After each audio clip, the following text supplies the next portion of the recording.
Bismillahirrahmanirrahim, kembali lagi bersama saya dalam pembelajaran bahasa Inggris, dan materi yang akan saya sampaikan pada kesempatan hari ini yaitu subjek dan objek pada kalimat dalam bahasa Inggris.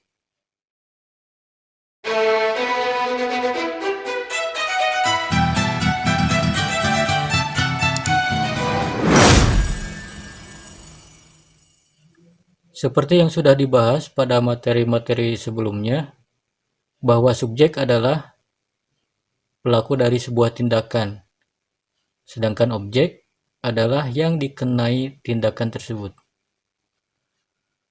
Nah, yang harus kalian pahami adalah bahwa subjek itu biasa terletak sebelum kata kerja, sedangkan objek itu biasa terletak sesudah kata kerja.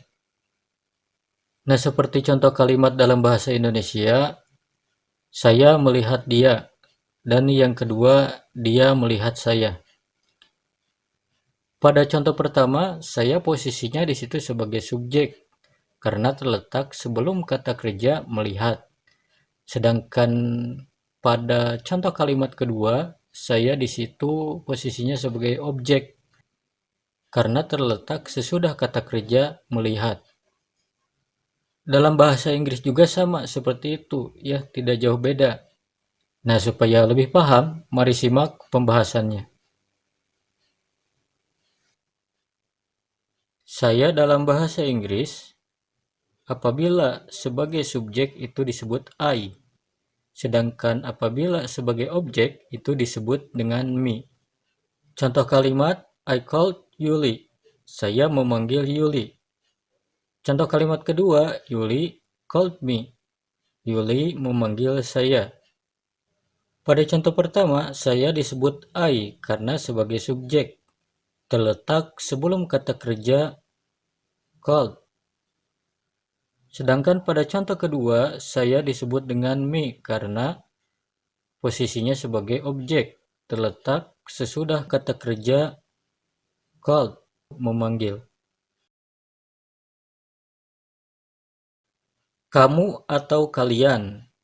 Nah, ini tergantung berapa orang yang diajak bicara, ya. Kalau yang diajak bicara itu satu orang, maka disebut kamu. Tapi kalau yang diajak bicara itu adalah lebih daripada satu orang, itu disebut dengan kalian. Kamu atau kalian dalam bahasa Inggris, baik subjek maupun objek, itu disebut dengan you. Sebagai contoh, you write a letter. Kamu atau kalian menulis surat. Contoh yang kedua, he didn't want you. Dia tidak menginginkan kamu atau kalian. Pada contoh pertama, kamu atau kalian disebut dengan you sebagai subjek dan terletak sebelum kata kerja write. Dan pada contoh kedua, kamu atau kalian juga disebut dengan you, posisinya sebagai objek.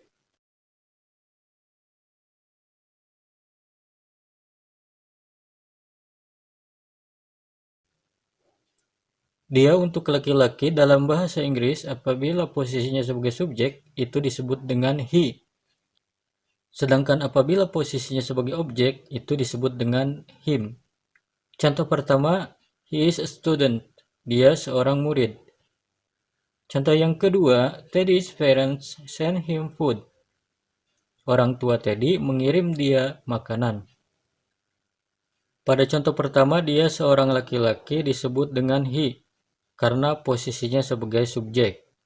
Sedangkan pada contoh kedua, dia untuk laki-laki disebut him karena posisinya sebagai objek, terletak setelah kata kerja send, mengirim.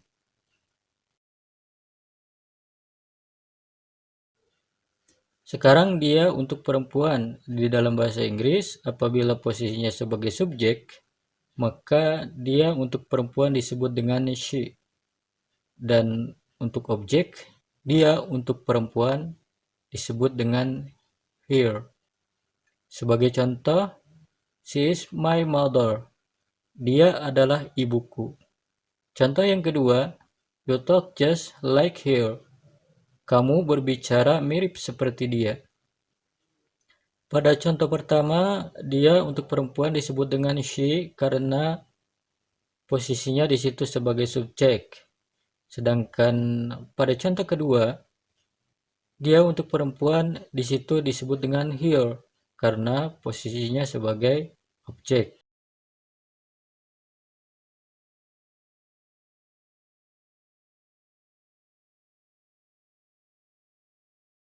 Dia untuk selain orang dalam bahasa Inggris, baik subjek maupun objek sama, yaitu it.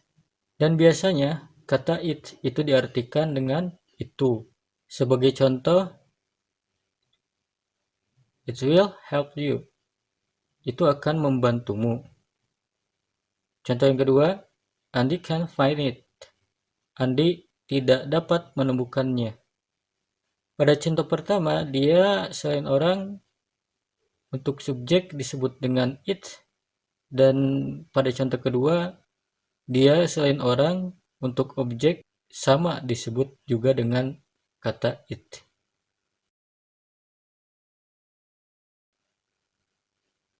Kami atau kita dalam bahasa Inggris apabila posisinya sebagai subjek itu disebut dengan we, dan apabila posisinya sebagai objek itu disebut dengan us.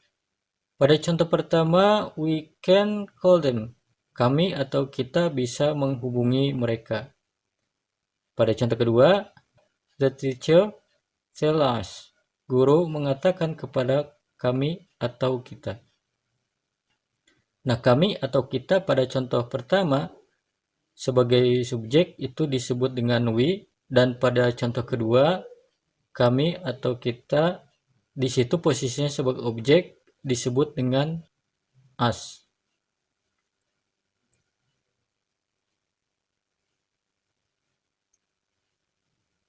Mereka dalam bahasa Inggris apabila posisinya sebagai subjek maka disebut dengan they, dan apabila posisinya sebagai objek maka disebut dengan them.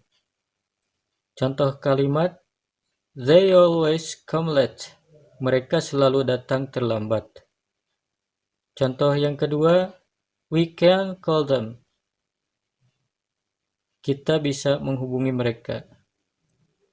Nah, pada contoh pertama, mereka disebut dengan they karena posisinya sebagai subjek. Sedangkan pada contoh kedua, mereka disebut dengan them karena posisinya sebagai objek.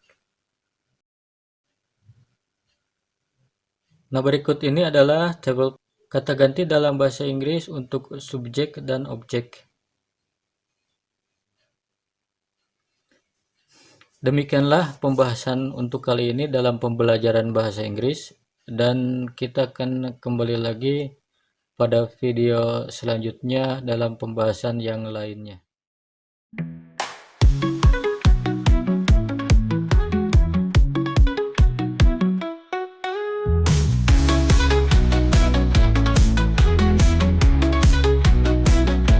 Madrasah hebat, madrasah bermartabat. Bersama kita melangkah menatap masa depan. Bergabunglah bersama kami, kelas ibtidaiyah.